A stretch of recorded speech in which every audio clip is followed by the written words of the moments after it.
SCCL में फर्जी नियुक्ति की हुई शिकायत के बाद 32 से 33 लोगों को एससीसीएल ने बर्खास्त किया। इस मामले में चिरमिरी में बड़ी राजनीति हुई। नेता खुलकर श्रमिक के समर्थन में आए और नारेबाजी के बाद विधायक का बड़ा बयान सामने आया था।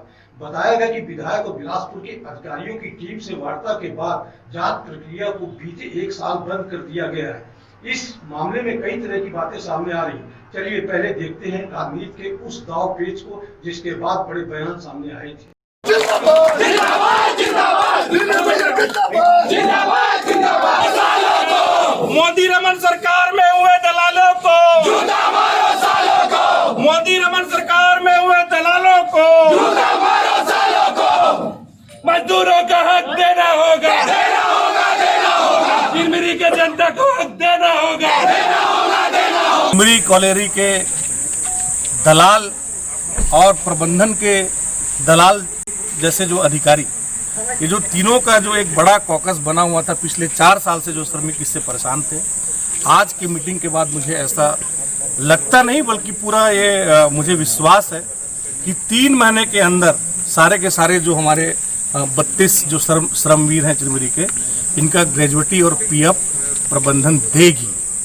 और आज मैं इस मीटिंग के बाद बहुत ज़्यादा बात आपके इस प्रेस वार्ता में मैं नहीं बोलूँगा, लेकिन इतना मैं आपको और पूरे चिरमिरी के हमारे श्रमवीरों को ये विश्वास दिला रहा हूँ कि 8 अक्टूबर के बाद अगर इनके ग्रेजुएट और इनके जो स्वत्व का भुगतान अगर नहीं होता है, ग्रेजुएटी पीएफ का भुगतान नहीं होता है, तो सीएमडी ऑफिस को 12 अक्टूबर से अनिश्चित काल के लिए बंद कर देंगे। इस पूरे प्रकरण में बर्खास्त किए गए कर्मचारियों को गुपचुप तरीके से रिटायर कर बड़ी राशि के लेन देन करने का भी आरोप लगता रहा है। इसी विषय पर चिरमिरी पहुंचे एससीसीएल के डीपी आरएस झा से डीडी समाचार ने चिरमिरी के कई बिंदुओं पर सीधी बात की। आइए सुनते हैं डीपी के जवाब में कैसे नेताओं की राजनीति को जांच प्रोसेस के बंधन में बांधकर बर्खास्त श्रमिकों के सामने तलवार लटका दिया। जी, इस वक्त हम मौजूद हैं श्यामली गेस्ट हाउस में और एससीसीएल के डायरेक्टर पर्सनल यहाँ मौजूद हैं। आज हम उनसे बात करेंगे चिरमिरी की कुछ व्यवस्थाओं को लेकर और कुछ सवाल जो चिरमिरी को लेकर है वो हम जानना चाहेंगे कि उसमें क्या सच्चाई है। डीपी जी से बात करते हैं। चलिए मिलते हैं झा जी से। झा जी, बहुत बहुत स्वागत है डीडी समाचार में।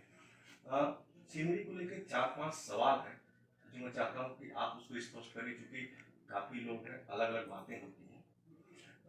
एक सबसे बड़ा मुद्दा था चिरमिरी को लेकर भर्ती प्रक्रिया को लेकर करीब 4 साल पहले थोड़ा मैं रोकना चाहूंगा कि उसको शुभकामनाओं का आदान प्रदान। सर्वप्रथम मैं नमस्कार आप सबों को, और चूंकि आप लोग समाज के आईना हैं, सारे पत्रकार बंधुओं को, पत्रकार बंधुओं को, पत्रकारिता जगत को मैं नमस्कार करता हूं, और चिरमिरी क्षेत्र के सारे जनताओं को और आप लोगों के परिवार समेत सबों को नव वर्ष की ढेर सारी शुभकामनाएं देता हूं। यह नया साल 2020-21 जो है वह अपार खुशियों से भरा हो, आपके परिवार में और हर सुख संपत्ति उन्नति लाए, यही मेरी शुभकामना है।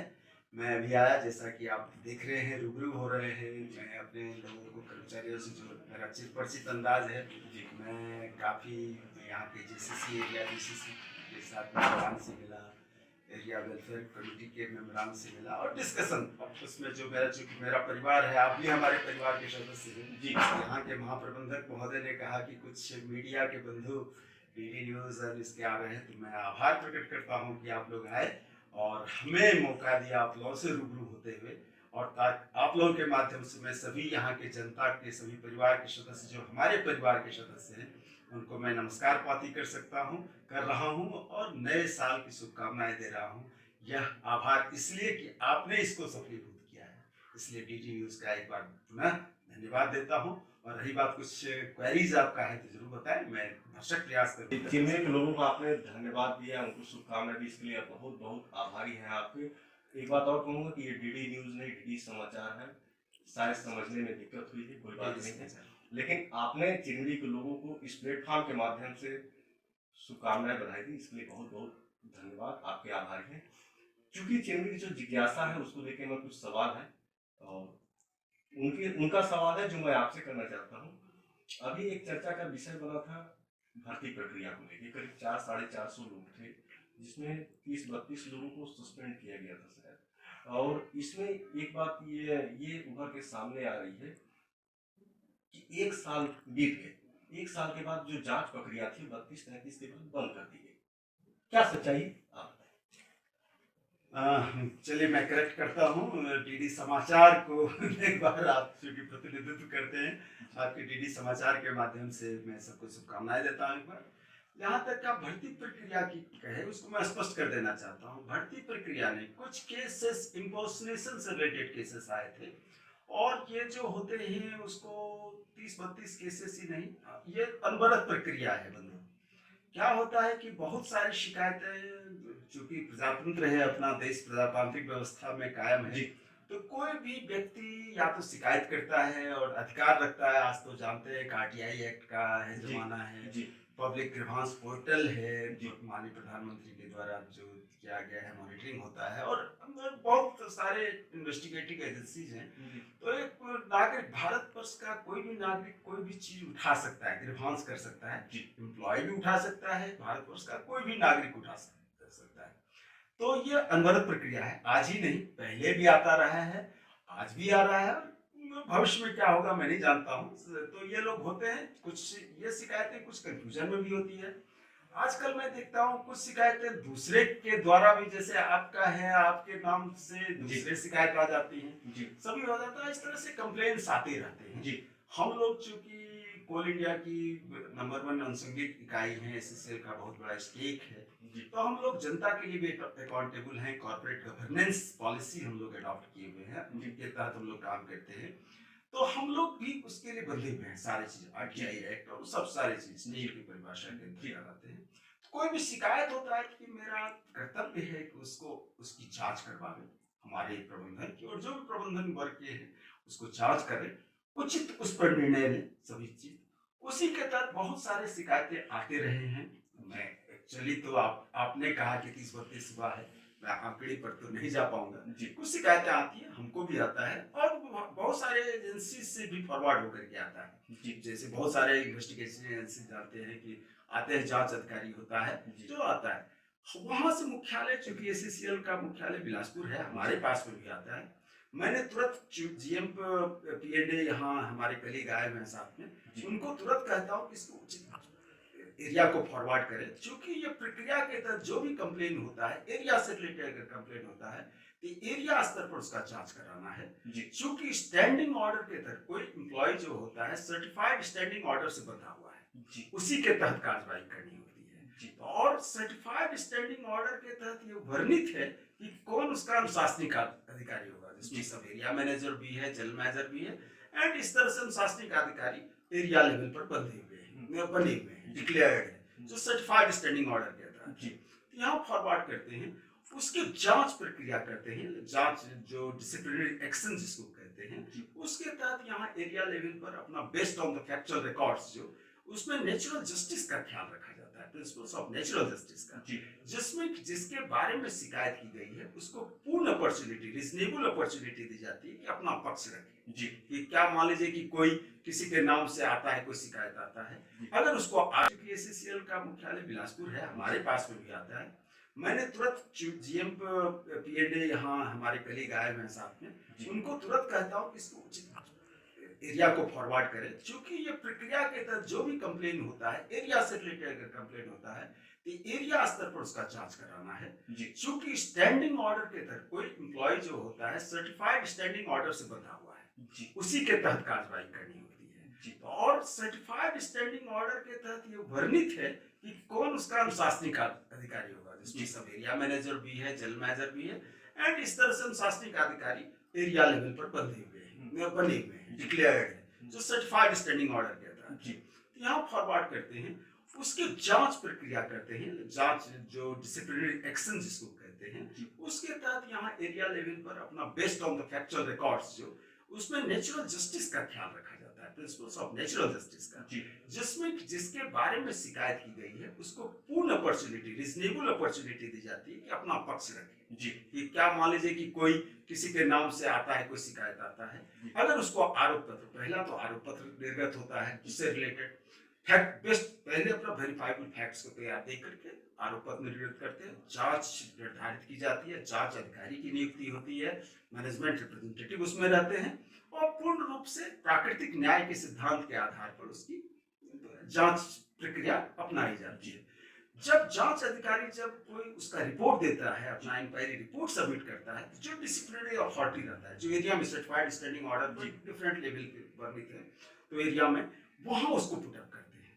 और जो एरिया के जो डिसिप्लिनरी अथॉरिटी हैं, जो अनुशासनिक अधिकारी जिसको कह सकते हैं, जो अनुशासनिक कार्रवाई करने के लिए डेलिकेटेड है सर्टिफाइड स्टैंडिंग ऑर्डर के तहत, वो करने के बाद अपना उचित बेस्ड ऑन जांच अधिकारी की report, factual records, past history सबके को देखते हुए एक उचित निर्णय लेते हैं कि क्या करना है उस पर। तो ये प्रक्रिया आज नहीं है और थम नहीं गई है, बल्कि मैं तो कहूँगा पहले भी था, लेकिन अच्छा चीज आपने कहा कि अभी थोड़ा सा रुक गया है, तो इसका मतलब है कि वही 30-32 केस ही होंगे। ये हो सकता है, इसको मैं उल्टे रूप से ले रहा हूँ अच्छे, कि हो सकता है कि उतने ही केस होंगे जिसमें कुछ भ्रामकता होगी या ज्यादा पारदर्शिता। इसको कैसे कम किया जा सकता है? जितनी पारदर्शिता के साथ आप काम करेंगे उतना ये कम हो जाएगा। सब चीज आप अगर हैं, हम लोग बात कर रहे हैं, जैसे मैं शुभकामनाएं आप लोगों के माध्यम से दे रहा हूँ, ये पारदर्शी तरीके से दे रहा हूँ, ये पारदर्शिता है। आप जानते हैं कोई भी पारदर्शी तरीके से अगर कोई काम होता है तो उसमें कोई इफ एंड बट्स नहीं होता है, कोई शिकायतों का मौका नहीं लेता है। तो मैं आप लोगों के माध्यम से ये भी प्रबंधन को और आप लोगों को, यहाँ के कर्मचारियों को ये मैं शुभकामनाएं देना चाहता हूँ कि खास करके ये कम हो गया तो पारदर्शिता में बढ़ोतरी हुई होगी। मैं नहीं जानता फैक्चुअल पोजीशन क्या हुआ है, लेकिन फिर भी मैं कह रहा हूँ अगर किसी की शिकायतें आती हैं और वेरीफाइबल फैक्ट्स होता है, उस बेसिस पर यह अनवरत प्रक्रिया है, चलती रहेगी और उसको करती रहेगी। मैं तो ये चाहूंगा कि पारदर्शिता, ट्रांसपेरेंसी और इलेक्ट्रॉनिक जब भी प्रबंधन को कुछ राजनीतिक पार्टी, प्रदेश गवर्नमेंट के जो लोग हैं वो घेरने का प्रयास करते हैं किसी न किसी रूप से, क्योंकि उनको लगता है कि एससीएल एक दुधारू गाय है, वो पहुंच जाते हैं घेरने के लिए कि कुछ ना कुछ इससे फायदा ही होगा, उनको नुकसान नहीं होगा। इसी तरह इस मामले को लेकर भी कुछ लोगों के द्वारा धरना प्रदर्शन किया गया है, घेरने के प्रयास किया गया है। इस बीच में एक शब्द जो खास तौर से आया है कि उन लोगों को सस्पेंड किया गया, जांच में उनको सामने लाया गया जिसमें मात्रिक त्रुटि था। क्योंकि मात्रिक त्रुटि और शब्द बदलना दोनों में जमीन आसमान का फर्क होता है। इस बात को लेके अगर वो जो प्रबंधन को घेरते हैं तो प्रबंधन इस बात को स्पष्ट क्यों नहीं करता है कि मात्रिक त्रुटि और शब्द में अंतर है?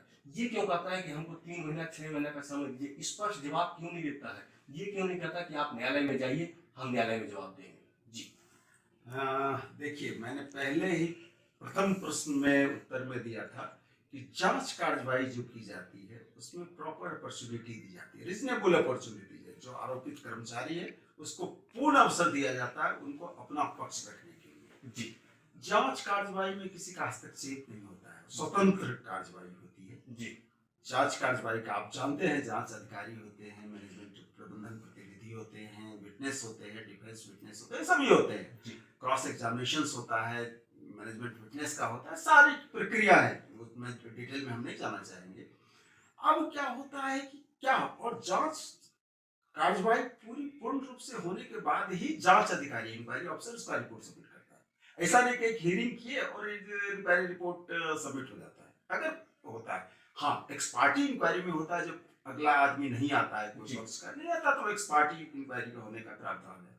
मैं यही कहना चाहूंगा, जब भी ऐसा कुछ आप लोगों के संज्ञान में आवे, जांच कार्यवाही में पूर्ण रूप से सहभागी जो आरोपित कर्मचारी करता है, जिस पर होता है वो तो करना चाहिए, पूर्ण रूप से अपना पक्ष रखना चाहिए, क्योंकि आपको पता है कि कुछ शिकायतें प्राप्त होती है, रिटर्न में प्राप्त होती है। जांच कार्यवाही करना कर्तव्य है, अदरवाइज उसको रख नहीं सकते आप।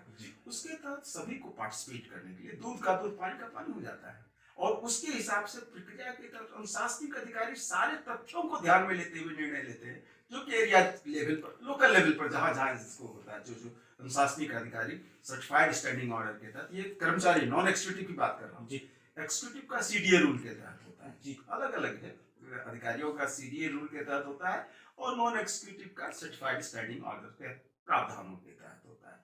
तो पूर्ण रूप से उसमें कहे अपना पक्ष रखने का अधिकार है, रिजनेबल अपॉर्चुनिटी दी जाती है। और उसमें देखिए, अगर सही है, सांच को आंच क्या है ना, अगर आप सही हैं बिंदास रहिए, कोई दिक्कत नहीं, अल्टीमेटली ईश्वर आपको साथ देंगे, कहीं कोई दिक्कत नहीं है, ठीक है। और कहीं कोई, और मैं फिर आपके माध्यम से कहूंगा, कोई भी चीज सुनी सुनाई और हाइपोथेटिकल जो होता है ना, भविष्य में वर्षा होगा तो क्या होगा, ऐसा नहीं, वर्षा हुआ तो क्या होगा उसको देखें, फैक्चुअल वर्तमान, आज आज अभी। भविष्य में क्या होगा कोई नहीं जानते, भूतकाल में जो हो गया सो हो गया, है ना। उस पर आज से आप 10 मिनट पहले जो आपके साथ हम रूबरू हुए थे, वो समय गया तो गया, चला गया जी। भविष्य में कैसे हम लोग अच्छी तरह से कर सकते हैं, अच्छी तरीके से। एससीएल बहुत अच्छी संस्था है, पारदर्शिता के साथ काम होता है, पूर्ण पारदर्शिता। और आप लोग समाज के आईना हैं, हमारे पार्टनर हैं आप लोग। एससीएल आपका है, आप लोग मार्गदर्शन देते रहें। और कोई चीज अगर कहीं सुधार की आवश्यकता है, मैं आप लोगों से अनुरोध करूंगा, उसमें आप लोग भी सुझाव दें प्रबंधन को, ताकि उसमें सुधारात्मक कार्रवाई की जा सके। एक अंतिम सवाल के साथ फिर मैं आपका अपील दूंगा। एक अंतिम सवाल ये है, वेलफेयर के तहत जो सिविल के कार्य होते हैं उसमें गुणवत्ता को लेकर कई आरोप लगते हैं। जन चर्चा का विषय है, यूनियन के लोग भी बोलते हैं, आम आदमी भी बोलते हैं।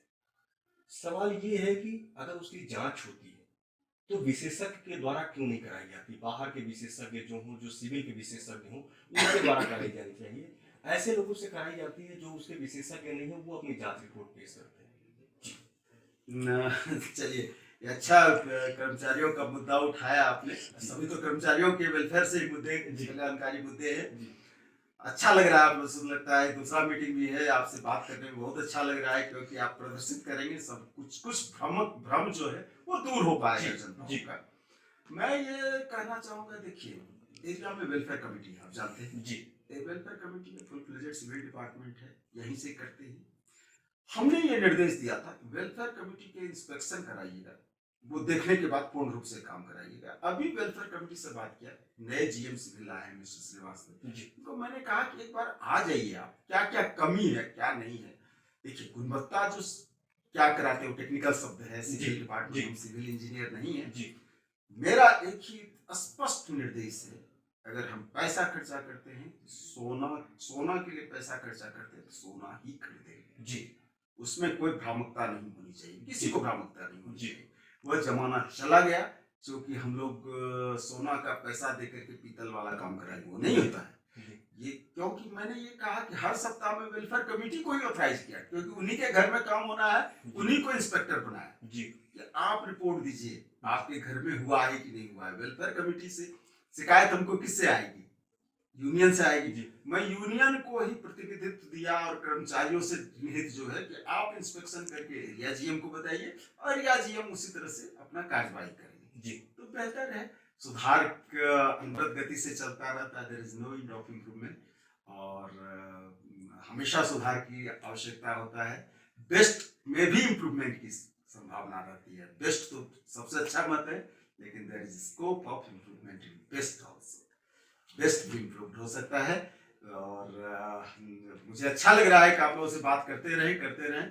काश समय रुक जाए और हमको और मिल जाए ये समय, लेकिन आप लोग इतना सकारात्मक हैं। और अगेन मैं कह रहा हूँ, आभार प्रकट करता हूँ कि आप लोग हमको यहाँ आते हैं तो समय देते हैं हमको, आप लोग अपना बहुमूल्य समय देते हैं, ताकि मैं सभी से, मैं तो आप देख रहे हो कि मैं सैकड़ों आदमियों से मिलता हूँ, मैं रूबरू होता हूँ। आप इसको देखे हैं अभी यहाँ करके, और आपने बोला तो चिरमिरी को लेके है, क्योंकि चिरमिरी का पोजीशन काफ़ी पुअर हो चुका है, आप भी जानते हैं, क्योंकि ऐसे जगह पर बैठे हैं, आप जानते हैं उत्पादन से लेके क्या स्थिति है चिरमिरी की। लेकिन चिरमिरी की जनता एक बार बार सोचती है कि स्थायित्व खत्म हो रहा है, उसकी नौकरी जा रही है, उसके बच्चे जा रहे हैं, ये बड़ी समस्या है। उनको ये लगता है कि कहीं कोई खदान खुलेगा कि नहीं खुलेगा, जो खदानें चल रही हैं वो कितने दिन चलेंगी। और इसके साथ साथ चिरमिरी की जनता आपके माध्यम से जानना चाहती है कि वो कितना सिक्योर है, ये आप बताएं जी। देखिए, देश को कोयले की जरूरत है जी। आज हम लोग जो इस बिजली को देख रहे हैं ना, इसमें हमारा 70% हर 7th बल्ब जो है हमारे आपके कोयले से है, ठीक है ना। और ये कोयले की जरूरत बनी रहेगी। बिजली क्षेत्र में बिजली अर्थव्यवस्था की रीढ़ है। बिजली अगर नहीं है, पावर नहीं तो कुछ नहीं हो सकता है, कोई प्रोग्रेस इंडस्ट्री। तो बिजली के लिए कोयला है, और चिरमिरी हमारा पुराना क्षेत्र है। एससीएल चूंकि दिल मांगे मोर सबसे बड़ी कंपनी, अग्रणी कंपनी रही है, यहाँ बहुत सारी जवाबदेहियां हैं। अगले 24-25 तक में, 2024 तक में हमको 240 मिलियन टन के एससीएल को करना है। अभी तो 150-160 की बात कर रहे हैं, और 240 मिलियन टन, 250 मिलियन टन करना है। तो हम लोग सभी कटिबद्धता के साथ है कि वो खुले बढ़ता रहे, और आप लोग भी दुआ करते रहे कि SSCL और आगे बढ़े, आगे बढ़े, क्योंकि एक माइंड खुलता है, बंद होता है। हम लोग कभी बोलने कोयले की जरूरत, देश को कोयले की जरूरत है। हम कहाँ विरोध कर रहे हैं, हमको तो विकास करना है, विकास विकास विकास, ठीक है ना। उसके अलावा कुछ नहीं कर सकते हैं, तो कोयला रहेगा। ऐसे भी चिरबड़ी धरोहर है। मैं हमेशा कोविड के बाद यहाँ आकर के आप लोगों से रूबरू हो रहा हूँ, कोई दिक्कत नहीं है, सबसे मिलता जुलता हूँ। ढेर सारी शुभकामनाएं, और चिंता न करें, ऐसे चलता रहेगा। भ्रामकता, बदली में कंफ्यूजन, बादल को देख करके कंफ्यूज मत हो जाएगी, वर्षा होगा ही, होना ही है। सुनी सुनाई बातों पर मत जाए बंधु। मैं सारे नागरिकों को ये कहता हूँ कि कोई हाइपोथेटिकल चीज नहीं सोचे, और सुनी सुनाई बातों पर नहीं जाए। वेरीफाइबल फैक्ट्स आप लोग को ज्यादा होता है, ज्यादा जानकारी, सत्य की जानकारी होगी। मैं चाहूंगा कि आप लोग भी हम जैसे हमको बताते हैं, औपचारिक अनौपचारिक रूप से हमको भी बता दें कि जहाँ कुछ सुधार कर देंगे तो ज्यादा बेहतर होगा, जितनी जिंदगी होगी। मैं फिर एक बार ढेर सारी शुभकामनाएं देता हूँ। आपने हमें समय दिया, खास करके हमें समय दिया और अनुग्रहित किया। DD समाचार के सारे टीम मेंबरान और खास करके आपके सारे टीम के जितने हैं सब मैं धन्यवाद देता हूँ, आभार प्रकट करता हूँ आपको, आपके परिवार को, और समस्त चिरमिरी के परिवारों को, हमारे जो परिवार के सदस्य हैं, और समस्त नागरिक बंधुओं को मेरा ढेर ढेर नव वर्ष की हार्दिक शुभकामनाएं। धन्यवाद, जय हिंद। जी बहुत बहुत धन्यवाद झा साहब, इतना अच्छा सरल सहज और चिमरी के समस्याओं को लेकर जवाब देने के लिए उसके चिमरी की जनता आपके आभारी है, चूंकि उनकी सवालों का आपने जवाब दिया। इसी के साथ बहुत बहुत धन्यवाद DD समाचार के सवालों को आपको देने के लिए। धन्यवाद साहब। हम बात कर रहे थे DP पर्सनल झा जी से। झा जी ने चिरमिरी की समस्याओं को लेकर बहुत सहजता से जवाब दिया, और चिरमिरी को आने वाले समय में क्या हासिल होगा और उनकी जो जिज्ञासाएं थी उसको कैसे उन्होंने अपने शब्दों में बयान किया, इसको आपने सुना। और इसके साथ ही जब भी ऐसा कोई मौका आएगा चिरमिरी को लेकर हम लगातार उच्च अधिकारियों से बात करते रहेंगे, और आपकी समस्याओं के लिए हम हमेशा उच्च अधिकारियों के सामने उस बात को रखते रहेंगे। इसी के साथ आप देखते रहें DD समाचार।